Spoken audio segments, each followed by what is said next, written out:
তো বন্ধুরা, আশা করি আপনারা সবাই ভালোই আছেন।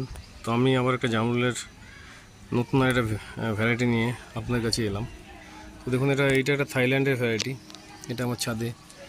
এই গাছটার বয়স প্রায় 3 বছরের কাছাকাছি বয়স। গাছটা দেখুন, গাছটা অনেক হাইট, প্রায় 8 ফুট 7 ফুট হাইট তো হবেই কম করে, বিশাল হাইট। এটা বড় একটা গামলায় বসানো আছে গাছটা। এই দেখুন, এই যে গামলায় বসানো আছে গাছটা। তো গাছটা আমি এবছরে ভেবেছিলাম হয়তো ফল হবে না, কিন্তু আবার দেখছি ফল এই যে আপনার কুড়িতে ভরে গেছে। এ দেখুন, কুড়ি আছে, প্রচুর কুড়ি আছে। এ দেখুন, সব কুড়ি আছে, এদিকে কুড়ি, ভেতরে ভেতরে প্রচুর কুড়ি আছে। তো এখানে দেখুন আমার জামরুল হয়েছে কিছু, এই যে কিছু জামরুল হয়েও রয়েছে, দেখতেই পাচ্ছেন। এদিকেও জামরুল হয়ে রয়েছে, এই যে জামরুল হয়ে আছে এদিকে, এই সাইডেও তাই জামরুল হয়ে আছে। তো এটা একটা নতুন ভ্যারাইটি, থাইল্যান্ডের ভ্যারাইটি, এবং প্রচুর জামরুল হয় এবছর। আমি